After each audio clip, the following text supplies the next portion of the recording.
Hey, what's up guys? Dom here from JoJo Productions, and I have a new camera review today, and that is, yes, of course, as you saw, the new Nikon D7200. Okay, it's not really that new, it's about a year old, but it's new to me because I just recently bought it about a month ago, and I'm really excited about it because one, it is an upgrade from the Nikon D5200 that you are watching me from right now, and of course, the images from that D5200 are amazing. I have been using it for a really long time, and it has just been my go-to camera.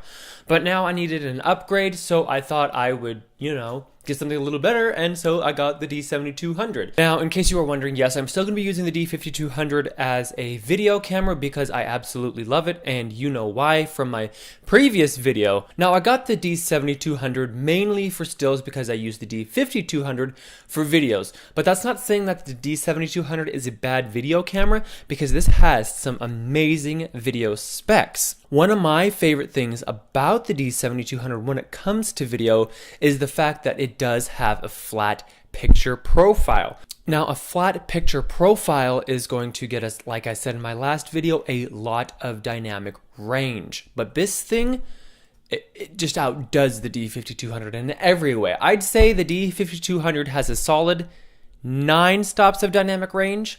Looking at the D7200, I'm seeing more like a solid maybe 13, 12 and a half stops of dynamic range, which is unheard of and just crazy for a camera of this price. It's remarkable, really.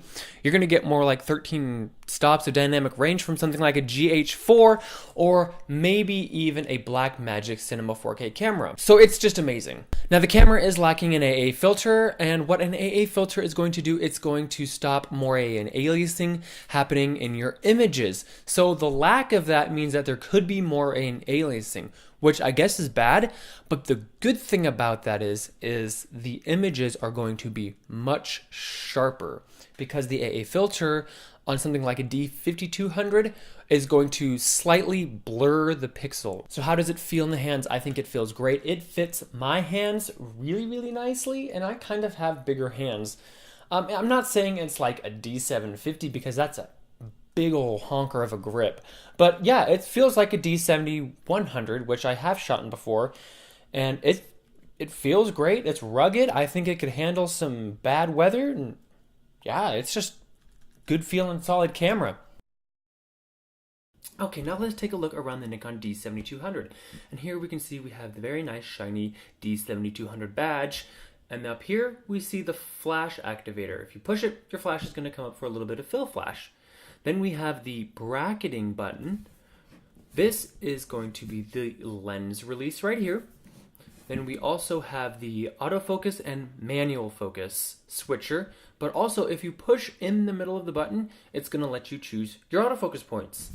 Okay, so coming around to this side of the camera, we can see the mic, the USB port, a clean HDMI, which is really nice for all the video shooters out there. We also have a headphone port, which is also very, very nice and useful for video.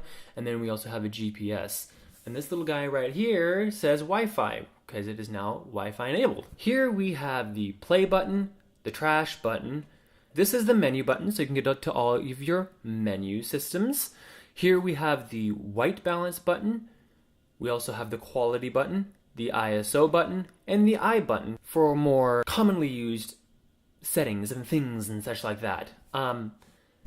We also have obviously the viewfinder, which is very, very helpful. We need that. Then right next to the viewfinder right here, if we see, we have the multi-diopter, which is good for people who wear glasses. Coming around here, we see the autofocus and exposure lock, which is really nice. This is the back dial, which usually controls your shutter speed. Here we have the D-pad with the OK button and obviously the, clicky little D-pad so you can click all around all over the place. Then we also have the lock exposure button. Well, actually it's more of like a lock focus switch. Then we also down here, we have the switch between photo and video mode. And if you push the middle button, that's going to give you some live view action. Then we also have the info button. Coming around to this side of the camera, we see we have a SD card slot with 2 SD cards, which is really nice. I like it. What you can do with a double SD card slot, in case you were wondering, is you can write RAW to one and maybe JPEG to another. Or you can have an overflow, or you can have a backup card. So let's say like you can pretty much just duplicate it, really. That's about what it does. So that's actually really nice. Like let's say you're doing like a really big professional gig like a wedding, or you're doing a really important video shoot and you accidentally lose your footage. Well, thank God you have a backup, right? This little badge right here is the NFC, near field communication, which is really cool. It lets you like use SnapBridge. No, not SnapBridge. But pretty much what you do is you're going to, put your phone up to the camera and it's going to transfer the images from the camera to your phone without, using Wi-Fi or anything. It's really, really crazy. Okay, looking at the front of the top of the camera, actually, we can see we have a very nice mode dial with our assortments of different modes. Then we can also see our shutter options between single all the way up to a very, very quiet mode. On the top here, we obviously have the hot shoe for flashes, mics, and other accessories. Right next to it is the microphone, which isn't too bad. It's a little bit of a step up from the 7100, and I have to admit it's way better than the D7200. This on top right here, this is the flash, which pops up once you push the flash button. Here we have a LCD screen letting you see all the info of your cameras and settings. This is the metering mode button here, so you can, you have your spot metering, matrix metering, all that other good stuff. Right next to it is the little orange button, which is the video record button. Right here, we have the shutter button and the off on, and if you turn it all the way on to the other side, you can see that there is an LCD light up panel. Yay! Here is the exposure comp button. Okay, now let's come around to the very front of the camera. Here we have the autofocus lamp, assist lamp, which is going to come on in darker situations to help you grab focus, is pretty much it. Okay, this is the front dial, which is going to control your aperture. Here we have the preview depth of field button, which is really nice. There, you could hear it go off. This is obviously where that's obviously where the lens is gonna go. Then we also have the FN button, shutter release, like I said, and then this is the actual front of the camera. Okay, so the D7200 is a monster on paper. It has the specs. It's got the 24 megapixels, no anti-aliasing filter, great video, 60p, flat picture profile, blah, blah, blah, blah, blah.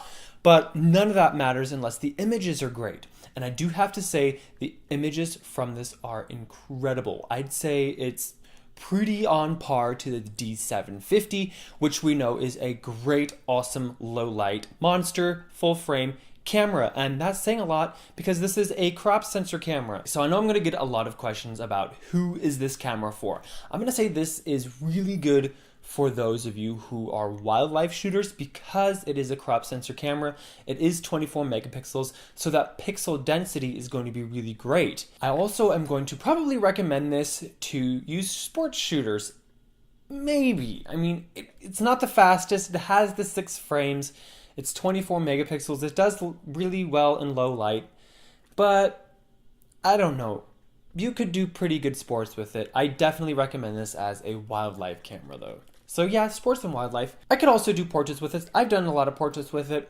It's a really good camera, but you have to remember to multiply the crop factor by the lens and the aperture, and then you'll get your Super 35 equivalent. Thank you so much for watching. I hope you enjoyed it. If you like it, press like, subscribe, and if you have any more questions, leave a comment in the section below. Now let's get to the video and photo clip. And until then, I will see you guys later. Bye. Woo!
You idiot, it doesn't work.